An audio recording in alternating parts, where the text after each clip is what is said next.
예, 사랑하는 성도 여러분, 평안하셨습니까? 한 주를 갑자기 그 다니엘에 대한 이야기를 했습니다. 다시 이제 본론으로 돌아가 가지고 좀비 목사, 좀비 성도 이러한 제목을 가지고 세 번째 시간을 이제 함께 말씀을 나누고자 합니다. 오늘 본문 말씀은 변함없이 에스겔서 5장 5절부터 7절까지 말씀입니다. 한번 같이 우리 읽어보도록 하겠습니다. 주 여호와께서 이와 같이 이르시되 이것이 곧 예루살렘이라 내가 그를 이방인 가운데에 두어 나라들이 둘러있게 하였거늘 그가 내 규례를 거슬려서 이방인보다 악을 더 행하며 내 율례도 그리함이 그를 둘러있는 나라들보다 더하니 이는 그들이 내 규례를 버리고 내 율례를 행하지 아니하였음이니라. 그러므로 나 주 여호와가 말하노라. 너희 요란함이 너희를 둘러싸고 있는 이방인들보다 더하여 내 율례를 행하지 아니하며 내 규례를 지키지 아니하고 너희를 둘러있는 이방인들의 규례대로 행하지 아니하였느니라. 예, 아멘. 여러분, 그 이스라엘 백성들이 이제 애굽을 탈출해서 가나안 땅에 도착을 했습니다. 뭐 그건 다 아시죠? 가나안 땅에 도착을 해가지고 이제 처음으로 이제 왕을 세우게 됩니다. 그 왕이 누구냐 하면 여러분 잘 아시는 그 사울 왕이었습니다. 사울 왕이 이제 죽고 다윗이 다시 왕이 되고 그다음 다윗의 아들 솔로몬 이어서 르호보암이 왕이 됐는데 그때 하나님께서 또 여로보암을 세우셔서 북쪽 이스라엘로 독립을 하고 나갔고 남쪽은 이 르호보암이 솔로몬의 대를 이어서 왕이 되는 그래서 남과 북이 갈라지는 그런 상황에 처하게 됩니다. 그런 사실은 여러분들 아마 다 알 것입니다. 이렇게 남과 북으로 나뉘었던 그 이스라엘 나라는 북쪽 이스라엘이 먼저 아수르라는 나라한테 멸망을 당합니다. 그리고 그 후에 남쪽 유다도 바벨론에 멸망을 당하게 됩니다. 오늘 말씀은 왜 하나님께서 유대 나라, 이 이스라엘 백성들이 멸망을 하도록 그냥 내버려 두셨는가? 이거에 대해서 지금 말씀을 하고 있습니다. 결론은 바로 오늘 본문 말씀 7절에 나옵니다. 한 단어로 요약을 하면 요란함 때문이라는 것입니다. 이 요란함이란 히브리 말로 하몬이라는 그런 단어를 쓰는데 시끄러운 소리, 뭐 소음, 뭐 영어로 얘기하면 뭐 노이즈 이런 쪽으로 해석을 할 수 있겠죠. 영어로는 unruly 해가지고 다루기 힘든 제멋대로 구는 뭐 이런 뜻이 거기 있습니다. 그러니까 요란하면 한마디로 얘기해서 하나님 앞에 시끄럽게 소리내고 또 하나님 앞에서 자기 멋대로 행동했다는 것을 나타내고 있다는 거죠. 여러분 왜 유다가 멸망할 수밖에 없었습니까? 바로 이 하몬, 요란함 때문이었다는 것이죠. 아까도 말씀드렸지만 요란함이란 이스라엘 백성들이 하나님 앞에서 계속 자기 소리만 내는, 하나님 소리를 듣지 않으려고 하고 자기 소리만 내고 또 하나님 앞에서 언제나 제멋대로 행하려는 이스라엘 백성들이 하나님 앞에서 이 요란함을 그 에스겔서 전체를 보면 여러 가지를 말하고 있습니다. 그 중에서 이 요란함을 에스겔서를 통해서 전체적으로 살펴보면 세 가지를 간추릴 수가 있습니다. 첫째가 뭐냐 하면 바로 우상 숭배였다는 거죠. 여러분 이스라엘 백성들이 하나님 앞에 요란함이란 뭐라고요? 첫 번째가 바로 우상 숭배였다는 겁니다. 에스겔서 8장을 보면 에스겔이 여호와의 권능으로 환상 가운데 예루살렘 성으로 끌려갑니다. 예루살렘 성으로 끌려가서 무엇을 보내하면 유다 백성들이 성전 제단 문 앞에서 질투의 우상에 서 있고 거기에 절하는 모습을 보게 됩니다. 그리고 더 들어갔어요. 담이 있어가지고 담을 헐어보니까 그 안에서는 그 유다 장로들과 그리고 여러 고관 대적들이 각종 곤충과 가증한 짐승들에게 절하고 향불을 피워 경배하는 그런 모습을 보게 됩니다. 뭐 계속해서 이런 우상 숭배하는 모습을 이 에스겔서는 말하고 있는데 끝이 없는 우상 숭배의 모습을 보여주고 있다는 것입니다. 여러분, 이런 우상 숭배가 유다 나라 멸망의 첫 번째 이유였다는 것입니다. 그리고 두 번째로 이 유다 나라의 요란함, 그 멸망의 이유가 뭐냐 하면 부도덕이라는 거예요. 부도덕. 도덕적이지 못하다, 이런 뜻이 되겠죠. 에스겔서 22장을 보면 이 당시 유다 나라가 얼마나 부도덕한 나라였는지를 잘 보여주고 있습니다. 제가 22장 7절 한 절만 한번 읽어보겠습니다. 그들이 네 가운데에서 부모를 업신여겼으며 네 가운데에서 나그네를 학대하였으며 네 가운데에서 고아와 과부를 해하였도다.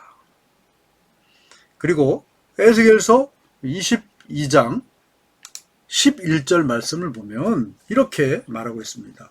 어떤 사람은 그 이웃의 아내와 가증한 일을 행하였으며 어떤 사람은 그의 며느리를 더럽혀 음행하였으며 네 가운데 어떤 사람은 그 자매 곧 아버지와 딸과 간계하였으며. 여러분, 이 유다 땅에, 예루살렘 땅에 무자비한 착취가 고아, 과부들에게 행해졌어요. 그리고 이 예루살렘 성이 그냥 음탕함으로 가득 찼고 또 거짓말이 난무하는 그런 모습들이 이 예루살렘, 이 유다 나라에 나타나게 됐다는 거죠. 아주 부도덕이 일상화되는 그런 모습을 보여주고 있다는 겁니다. 그럼 세 번째는 뭐겠습니까? 배은망덕이다, 이렇게 말씀을 드릴 수가 있겠습니다. 배은망덕이라는 말은 뭡니까?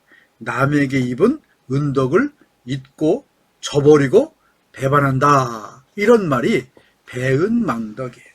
그래서 한자로 얘기하면 등배 또는 배반할 배자에다 은혜 은자, 잊을 망, 덕자를 쓰는데 배은망덕이라는 거예요.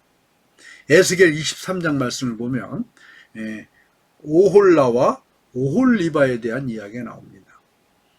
이 이스라엘 나라 전체를 하나님은 이제 남과 북을 이렇게 나눠서 말씀을 하는데, 먼저 북은 오홀라라는 그런 여인으로 표현을 했고, 남쪽은 오홀리바라는 여인으로 표현을 하고 있습니다. 이들이 핏덩이일 때 하나님께서는 애굽에서 그들을 구원해내시고 살려내셨습니다. 그리고 젖과 꿀이 흐르는 가나안 땅으로 인도하셨어요. 그리고 그들을 먹이시고 입히시고 재우시면서 하나님께서는 이 백성들을 하나님 백성 삼아주셨습니다. 그리고 하나님께서 이스라엘의 남편이 되어주셨어요. 그런데 이 이스라엘 나라는, 유다 나라는 남편이신 하나님을 배반했어요. 여러분, 남편은 어떤 존재입니까? 의지해야 될 존재고 남편을 따라가야 될 그런 존재라는 것이죠. 그런데 여러분, 이렇게 남편이신 하나님을 따라가고 의지하고 인도함을 받아야 되는데, 이 이스라엘 백성들은 그렇게 하는 대신 그 옆나라 애굽, 아수르, 바벨론 이런 나라들을 남편 섬기듯 섬겼다는 거예요. 그리고 하나님은 아랑 것 없이 저버렸다는 것이죠. 그래서 그것을 하나님은 뭐라고 말씀하시냐 하면 음행이다, 이렇게 말씀하고 계세요. 남편이신 하나님을 저버리고 우상을 따라가고 큰 나라를 따라가는 저 음행하는 그 이스라엘의 패역한 족속들아, 이렇게 하나님은 엄히 경고하셨다는 겁니다. 이스라엘은 은혜 주시고 구원해 주시고 자신들을 아내로 삼아 주신 모든 것의 모든 것 되는 그 주 하나님의 은혜를 생각하면서 최소한 그 은혜는 갚지 못한다 할지라도 그 은혜는 저버리지 말아야 되는 거 아니겠습니까? 그러나 이스라엘 백성들은 이런 하나님의 은혜를 망각해 버렸을 뿐만 아니라 헌신짝처럼 내어버렸고, 또 우상, 또 아수르나 바벨론이나 애굽이나 이런 큰 나라들을 남편처럼 섬겼다는 것입니다. 여러분, 이런 세 가지 모습, 첫 번째가 뭐라 그랬습니까? 첫 번째가 우상숭배라고 말씀드렸어요. 두 번째가 부도덕이라고 말씀드렸습니다. 세 번째가 하나님의 은혜를 저버리는 배은망덕이다, 이렇게 말씀을 드렸습니다. 이런 세 가지 죄된 모습, 이것을 여러분 그 성경은 뭐라고 말씀하고 있다고 그랬습니까? 하몬, 요란함, 언루얼리, 자기 멋대로 행하고 하나님 소리를 안 듣고 자기 소리만 내는 그런 모습이다, 이렇게 말씀을 드렸어요. 이런 세 가지 모습이 하나님 보시기에 여러분 이때에 유다 나라의 그 백성들 삶 가운데 아주 지극히 당연한 것처럼 일상적으로 일어나고 있었다는 것이죠. 물론 여러분, 죄라는 것이 큰 죄든 작은 죄든 죄는 다 죄입니다. 하지만 이 백성들의 그 죄악과 이 백성들의 요란함이 하나님 보시기에 힘이 정말 힘들고 괴롭고 어려웠다는 거죠. 오늘 이 시간 이 말씀을 듣고 계시는 우리 사랑하는 하나님 백성 여러분, 한번 우리나라 우리 민족의 현 상태를 한번 돌아보시기 바랍니다. 나의 삶의 모습을 돌아보시기 바랍니다. 그 요란함이 하나님을 저버리고 내 멋대로 내 뜻대로 살아가려는 이런 생각이 여러분 우리나라뿐만 아니라 전 세계에 가득 차 있는 모습을 우리는 볼 수 있지 않습니까? 여러분, 이런 모습은 결국 어디까지 갑니까? 망하는 데까지 갈 수밖에 없다는 거예요. 우리 대한민국이, 아니 이 방송을 듣고 계시는 저와 여러분이 먼저 돌이켜 우상숭배의 요란함에서 떠나고 부도덕의 요란함에서 떠나고 배은망덕의 요란함에서 떠나지 않으면 하나님은 이 유다 나라를 진노로 멸하신 것처럼 분명히 멸하실 때가 온다는 사실을 오늘 이 시간 분명히 깨달으시고, 나부터 하나님 앞에 요란함, 우상숭배의 요란함, 부도덕의 요란함, 배은망덕의 요란함을 돌이켜 회개하는 하나님 백성 될 수 있기를 예수님의 이름으로 간절히 축원합니다.